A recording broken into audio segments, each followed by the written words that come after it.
दुनिया का सबसे बड़ा धार्मिक सम्मेलन महाकुंभ 2025 में प्रयागराज की पावन भूमि पर आयोजित होने जा रहा है। इस बार का महाकुंभ भव्य, दिव्य और विशाल होने वाला है। विष्णु पुराण के मुताबिक जब बृहस्पति मेष राशि में और सूर्य मकर राशि में होता है, तब कुंभ मेला प्रयागराज में आयोजित होता है। कुंभ मेला हिंदू धर्म का एक प्रमुख धार्मिक पर्व है, जो हर 12 साल में आयोजित किया जाता है। महाकुंभ 13 जनवरी 2025 से 26 फरवरी 2025 तक प्रयागराज में होगा। इस भव्य और दिव्य महाकुंभ में लगभग 40 करोड़ से ज्यादा श्रद्धालुओं के आने की संभावना है।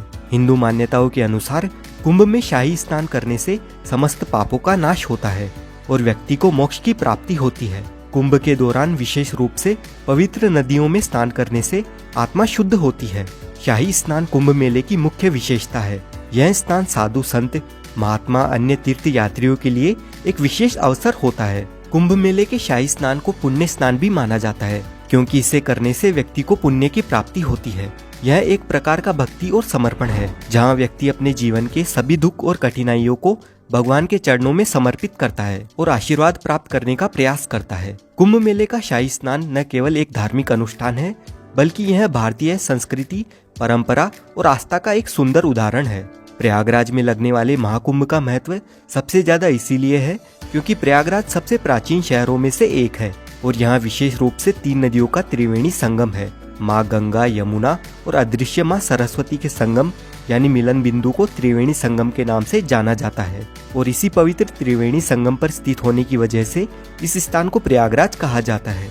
पौराणिक ग्रंथों के अनुसार प्रयागराज तीर्थराज है, यानी सभी तीर्थों का राजा। प्रयागराज में प्रतिवर्ष माघ मेला, हर 6 वर्ष में अर्ध कुंभ मेला और हर 12 साल में महाकुंभ का आयोजन होता है। तो दोस्तों, अगर आप भी 2025 के महाकुंभ में आना चाहते हैं तो आपको इस वीडियो में महाकुंभ के बारे में संपूर्ण जानकारी मिलेगी। जैसे आप प्रयागराज महाकुंभ 2025 में कैसे आ सकते हैं, महाकुंभ में रहने की और खाने पीने की क्या क्या सुविधा उपलब्ध रहेगी, एकदम सस्ते में आप कहां पर रुक सकते हैं और टेंट बुकिंग कैसे कर सकते हैं। साथ ही महाकुंभ के अलावा प्रयागराज में आप एक दिन में कहां पर घूम सकते हैं, शाही स्नान की तिथियां कौन सी है और महाकुंभ में घूमने का कितना खर्चा आएगा, ऐसी कंप्लीट इन्फॉर्मेशन आपको इस वीडियो में मिलेगी। तो वीडियो को अंत तक जरूर देखिए ताकि आपको महाकुंभ 2025 की सारी जानकारी समझने में आसानी रहे। और इसके साथ ही वीडियो को लाइक और चैनल को भी सब्सक्राइब कर लीजिए, क्योंकि ऐसे ही टूर गाइड वीडियोस और महाकुंभ 2025 से रिलेटेड वीडियोस आपको इस चैनल पर देखने को मिलते रहेंगे। इस बार का ये महाकुंभ 45 दिन तक चलने वाला है, यानी कि हर दिन यहाँ पर आपको 3 से 4 करोड़ लोग देखने को मिल सकते हैं। और इतने सारे श्रद्धालुओं के लिए महाकुंभ मेला क्षेत्र को 25 अलग अलग सेक्टर्स में बांटा गया है और इतने सारे लोग एक ही जगह पर गंगा स्नान तो नहीं कर पाएंगे, इसलिए 7 पक्के स्नान घाट भी बनाए गए हैं। और साथ ही कुंभ मेले का क्षेत्रफल 3200 हेक्टेयर से बढ़ाकर 4000 हेक्टेयर किया गया है, जहां पर कल्पवासियों के लिए तंबू बने हुए हैं और यहां पर मेले के दौरान कई कथावाचक मौजूद होंगे जो कि कथा करेंगे। उनके लिए पंडाल बने हुए रहेंगे। लोगों के खाने पीने, सोने और शौचालय की व्यवस्था भी रहेगी और बहुत सारी चीजों की फ्री सेवा रहेगी।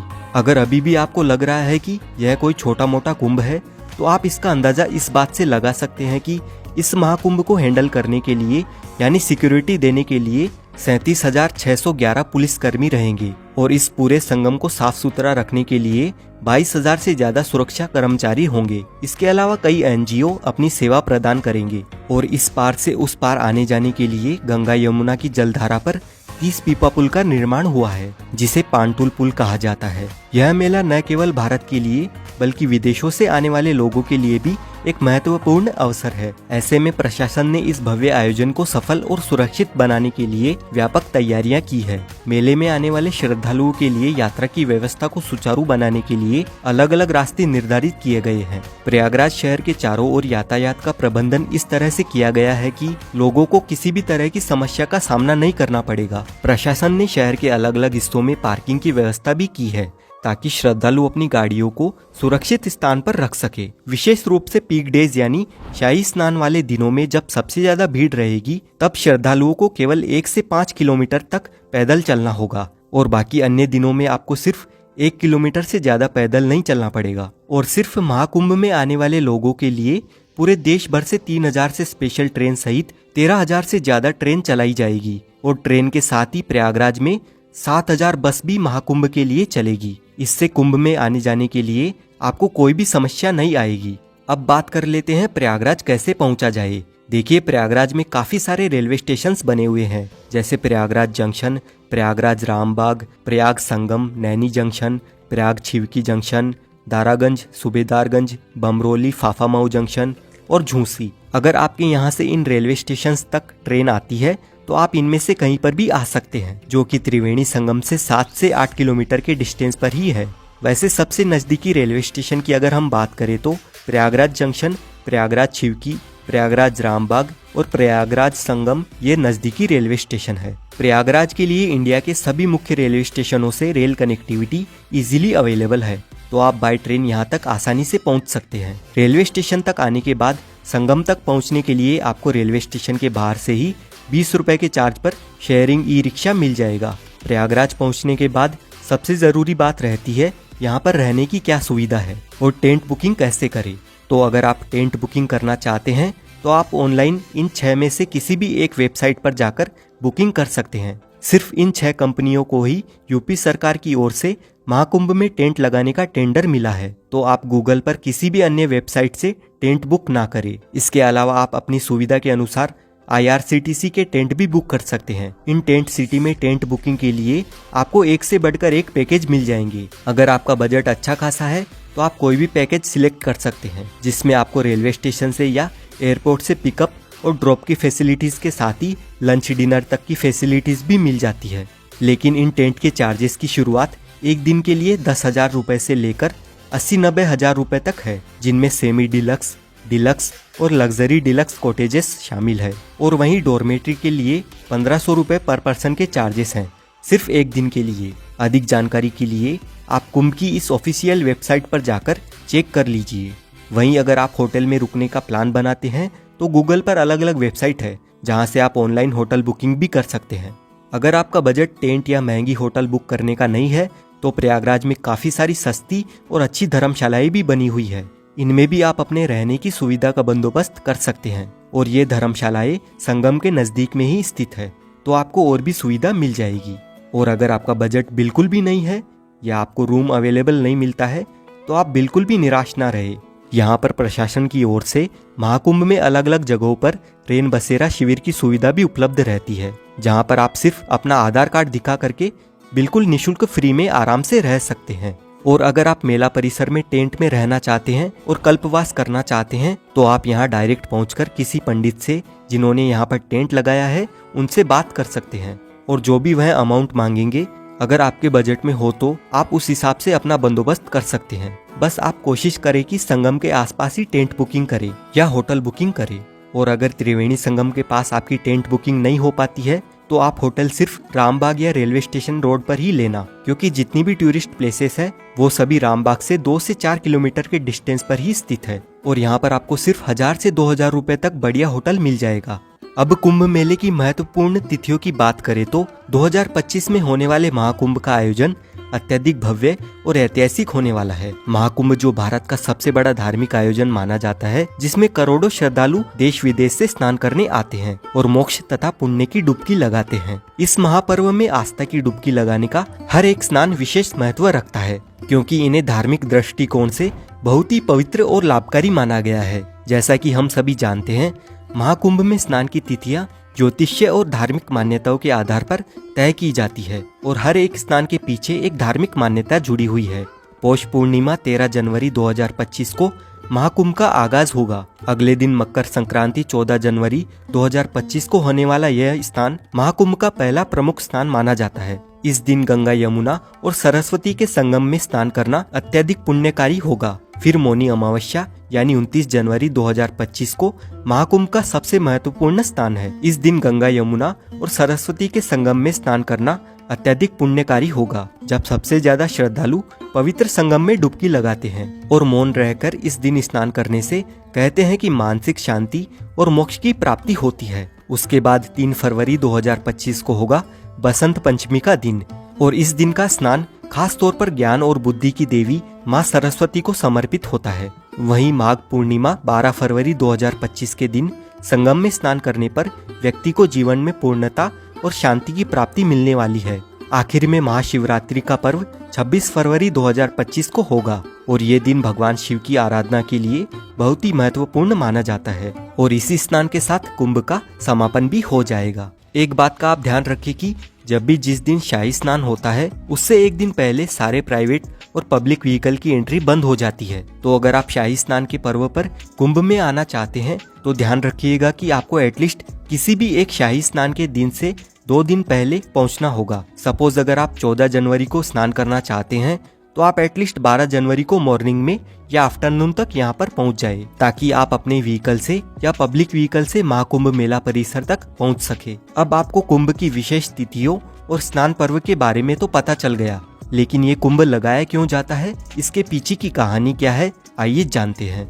हमारे देश की आबादी इस समय 140 करोड़ है, लेकिन जरा अंदाजा लगाइए कि आज से 200 साल पहले कितने लोग कुंभ में आते थे। साल 1796 के कुंभ मेले में 25 लाख लोगों ने संगम में डुबकी लगाई थी। उस समय इलाहाबाद पर अंग्रेजों का कब्जा था और इस मेले में आई भीड़ को देखने के बाद अंग्रेजों ने प्रयागराज में डुबकी लगाने पर टैक्स लगा दिया था। ईस्ट इंडिया कंपनी के रिकॉर्ड में हमें पता चलता है कि साल 1806 में कंपनी ने हर व्यक्ति पर 1 रुपए का टैक्स लगा दिया था और उस समय 1 रुपए में एक आदमी के पूरे महीने का जीने का खर्चा चल जाता था। पौराणिक कथाओं के अनुसार ऐसा माना जाता है कि ऋषि दुर्वासा ने सभी देवी देवताओं को श्राप दे दिया था। इससे देवताओं की शक्तियां चली गई। देवताओं की कमजोरी का फायदा उठाकर राक्षसों ने स्वर्गलोक पर कब्जा कर लिया। फिर जब ब्रह्मा जी के पास देवताओं ने मदद की गुहार लगाई तो ब्रह्मा जी ने अमृत पान करके अपनी शक्तियों को वापस पाने की सलाह दी, लेकिन यह काम करने में मुश्किल यह थी कि उसे पाने के लिए देवताओं को राक्षसों की मदद लेनी थी। फिर देवताओं ने भी यही किया।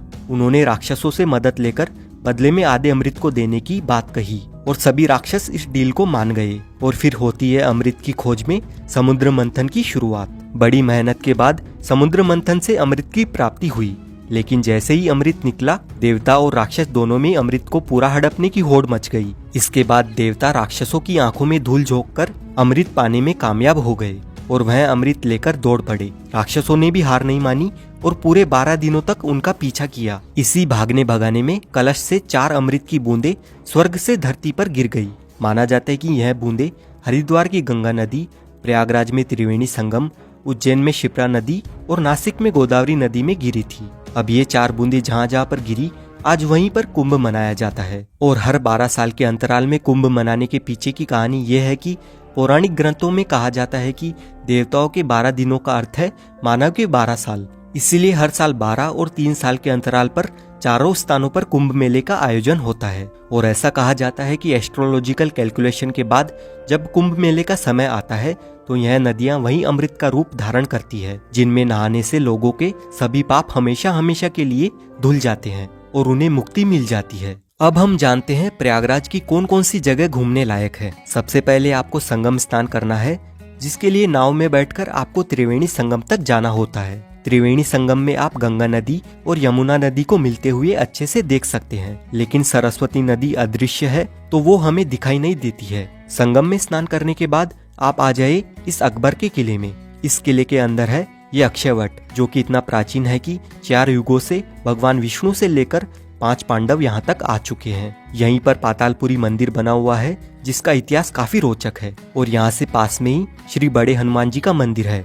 इस मंदिर में हनुमान जी लेटी हुई मुद्रा में अपने भक्तों को दर्शन देते हैं और इस मंदिर का इतिहास भी काफी प्राचीन है। लेटे हुए हनुमान जी के दर्शन करने के बाद यहाँ से 200 मीटर दूर आप आ जाइए आदिशंकर विमान मंडपम मंदिर में। ये मंदिर प्रयागराज का प्रसिद्ध मंदिर है। द्रविड़ संस्कृति में मंडप यानी मंदिर का प्रवेश द्वार होता है, जो कि स्तंभों पर टिका होता है। जैसे ये मंदिर 16 खंभों पर टिका हुआ है और मंदिर के ऊपर का गुंबद विमान कहलाता है, इसीलिए इस मंदिर का नाम है आदिशंकर विमान मंडपम। और इस मंदिर में हमें काफी सारे देवी देवताओं के दर्शन मिलते हैं। संगम पर सभी मुख्य प्लेसेस घूमने के बाद आप आ जाइए अलोपी देवी मंदिर में। माँ अलोपी देवी मंदिर 51 शक्तिपीठों में से एक है और यहाँ पर माता सती के दाहिने हाथ का पंजा कटकर गिरा था। यहाँ से अब हम जाएंगे भारद्वाज पार्क और उनके आश्रम में।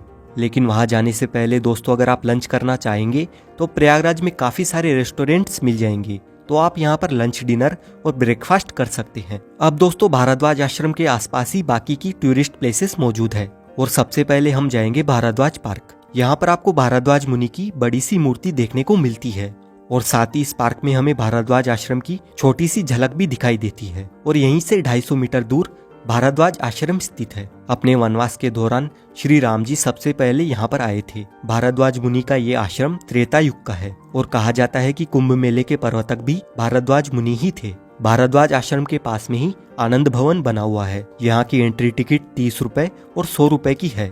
इस भवन में आपको पुराने जमाने की काफी सारी एंटिक चीजें देखने को मिलती है। इस भवन में जवाहरलाल नेहरू, इंदिरा गांधी, महात्मा गांधी जी रहा करते थे, तो उनकी काफी सारी यादें यहाँ पर संजोकर रखी हुई है। आनंद भवन घूमने के बाद आप आ जाए चंद्रशेखर आजाद पार्क में। 17 फरवरी 1931 को अंग्रेजों ने चंद्रशेखर आजाद को इसी जगह पर चारों ओर से घेर लिया था। फिर चंद्रशेखर जी ने अपनी पिस्तौल में बची आखिरी गोली अपने आप को ही मार ली थी। चंद्रशेखर आजाद पार्क के सामने पंडित जी की चाट पर कुल्हड़ वाला दही बल्ला, कचौरी, समोसा काफी फेमस है, तो आप यहाँ पर नाश्ता पानी भी कर सकते हैं। उसके बाद आप आ जाए प्राचीन वेणी माधव मंदिर में। त्रिवेणी संगम की रक्षा करने के लिए भगवान विष्णु खुद यहाँ पर विराजमान हुए थे। अब हम आ गए हैं नागवासुकी मंदिर में। इस मंदिर का इतिहास भी काफी दिलचस्प है और ये मंदिर कुंभ मेले से जुड़ा हुआ है। यानी ये वही नागवासुकी जी का मंदिर है जो समुद्र मंथन के समय रस्सी की जगह पर खुद थे। आप महाकुंभ मेला घूमकर इन सभी जगहों पर भी एक दिन में घूम सकते हैं और प्रयागराज की सभी टूरिस्ट प्लेसेस देखने के लिए आप ये वाला वीडियो देख सकते हैं। और महाकुंभ से रिलेटेड आपका जो भी सवाल है आप कमेंट करके पूछ सकते हैं। साथ ही वीडियो अच्छा लगा है तो वीडियो को लाइक और शेयर जरूर करें